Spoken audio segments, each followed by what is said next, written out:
Been lucky. So, I just we don't have much size. So what we don't have, we have to make up in speed and experience. And we've been doing well. I've been pleased with the effort the kids have got, and I've been putting out. Um, hopefully we can continue it and continue running the playoffs. You have, I came to you remember seeing me at one of your games this season, and I watched them play, and they're so aggressive. And are they that aggressive at practice too? Yeah, I mean that's how we practice. That's our style, and we that's the type of team we have. So we practice like we play. That's what we do, and it's not for everybody. We have to make up for lack of size, especially playing in a district like we have with a bunch of outstanding coaches and outstanding players. And we just have to find a way to win, and that style suits us the best. There's a rhyme to it. There's a method to the madness, so to speak, and the kids understand it. And they've been able to kind of play off of each other and read each other and what they're doing, and it's just been good for us. As a coach, what are you doing to prepare for the first round of playoffs? Well, first we got to figure out who we're going to play. So, looks like it's going to be out of Spring and Westfield. They're both tied, and they play on Friday. Both similar but different teams.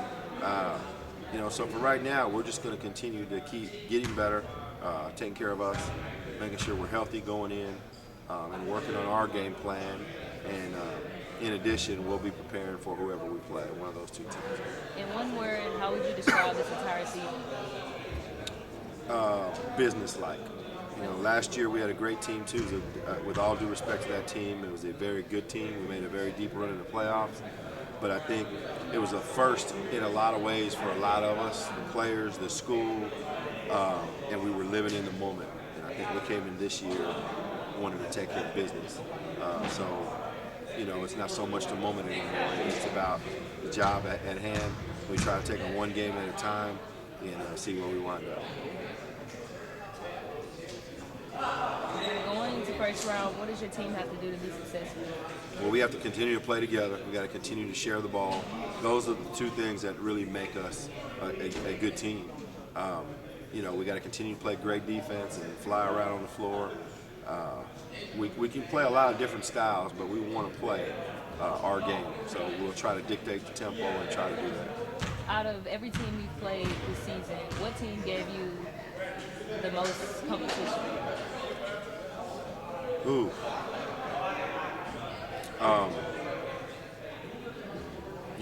That's a good question because going into the year, we sort of had a bullseye on our back, and when that happens, every team you play is out to get you. Every team is out to make a name for themselves or have players that want to say, hey, they want to knock you off. So every team we've played has been really good, but I tell you one we could not get rid of no matter what we tried was DeSoto. We played him early on and beat him in the tournament. And the guy that coaches that team, Chris Dyer, is my mentor. I learned a lot from him. I worked for him. And it was just a tough game, and it went down the wire. We had to beat them at the buzzer.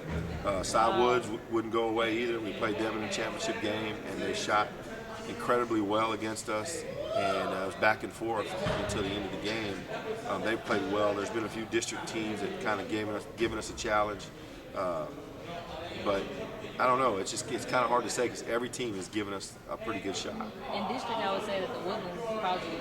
Woodlands gave us a good shot. Summer Creek gave us a good shot. Conroe, over at Conroe, it was a 2-point game with 1 minute to go.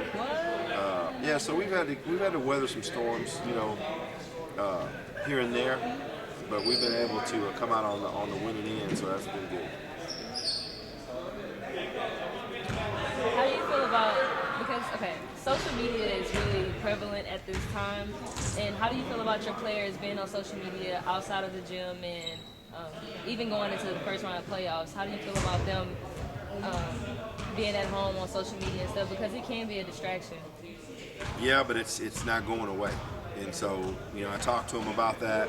They're teenagers, they're young men, trying to be young adults, and so we talk to them about that kind of stuff all the time, what's appropriate, what's not appropriate, And you know, we just try to manage it as best we can. I mean, it's not going away. There's nothing you can do about it, and the best you could do is just try to, you know, hold small meetings, small talks with them, let them know what's right, what's wrong.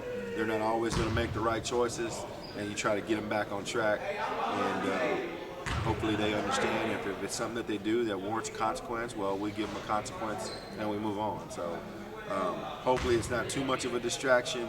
However, I think it's a problem that not just Atascocita basketball has, but everybody all over the state at every level, including college and pros. It's just different. It's different than it was ever before. And we didn't have this problem 10 years ago. And it's only getting worse. And, you know, you just got to be able to manage it and know how to use it appropriately. Thank you, Coach. All right, thank you.